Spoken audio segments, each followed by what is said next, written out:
আকাশ প্রতিরক্ষা ব্যবস্থা সুরক্ষিত করতে চীন থেকে নতুন ক্ষেপণাস্ত্রের চালান পেয়েছে ইরান। ইসরায়েলের সঙ্গে ১২ দিনের সংঘাত শেষে বিরতির মাঝেই নিজেদের আকাশ প্রতিরক্ষা ব্যবস্থা পুনরায় শক্তিশালী করার দিকে মনোযোগী হয় দেশটি। তাই নিজেদের অস্ত্রভান্ডার সমৃদ্ধ করতে চীনের কাছ থেকে নতুন এই ক্ষেপণাস্ত্র ব্যবস্থা নিল ইরান। বিস্তারিত জানাচ্ছেন জান্নাতুন নাহার জেরি।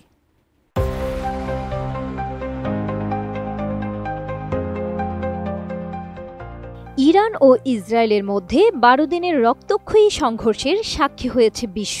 মার্কিন প্রেসিডেন্ট ডোনাল্ড ট্রাম্পের মধ্যস্থতায় যুদ্ধবিরতিতে সম্মত হয় দেশ দুটি।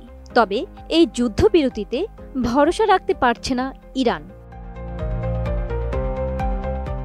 ইরানের আশঙ্কা যে কোনো সময় আবারও হামলা করতে পারে ইসরায়েল, আর সেই আশঙ্কা থেকেই এবার জোরে সোরে প্রস্তুতি নিতে শুরু করেছে খামেনি প্রশাসন। জানা গেছে, যুদ্ধবিরতি কার্যকর হওয়ার পরপরই চীন থেকে অত্যাধুনিক সারফেস 2 ইয়ার ক্ষেপণাস্ত্রের SAM বিশাল চালান হাতে পেয়েছে ইরান। এসব ক্ষেপণাস্ত্রের পাল্লা এতটাই শক্তিশালী যে ইরানের আকাশসীমার ৩০০ কিলোমিটারের মধ্যে ইসরায়েলি যুদ্ধবিমান প্রবেশ করাই কঠিন হয়ে পড়বে বলে ধারণা করছেন বিশেষজ্ঞরা। মধ্যপ্রাচ্য ভিত্তিক সংবাদ মাধ্যম মিডল ইস্ট আইকে এ তথ্য নিশ্চিত করেছেন একাধিক আরব গোয়েন্দা কর্মকর্তা। তারা জানান, ২৪ জুন যুদ্ধবিরতি কার্যকর হওয়ার পরই চীনা SAM HQ-9B বা HQ-16B এর এসব ব্যাটারি ইরানে পৌঁছায়। যুদ্ধের সময় ইসরায়েলি হামলায় ধ্বংস হওয়া প্রতিরক্ষা কাঠামো পুনর্গঠনের অংশ হিসেবে এই সরঞ্জাম হস্তান্তর হয়েছে।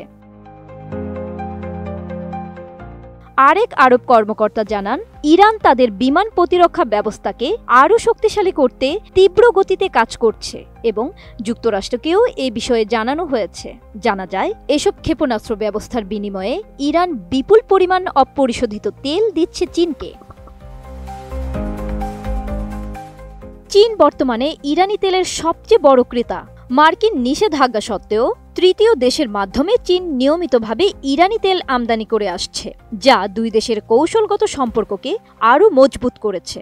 বিশ্লেষকরা মনে করেন, এই চীনা প্রতিরক্ষা ব্যবস্থা ইরানের আকাশে ইসরায়েলি আধিপত্যের সমাপ্তি ঘটাতে পারে, কারণ সম্প্রতি ইসরায়েল ইরানের আকাশসীমায় অনুপ্রবেশ করে ব্যালিস্টিক ক্ষেপণাস্ত্র উৎক্ষেপণ কেন্দ্র ও সামরিক বিজ্ঞানীদের লক্ষ্য করে ধ্বংসাত্মক হামলা চালায়।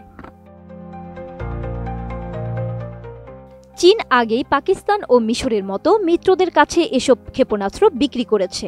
এবার ইরানকেও তা দেয়া হলো।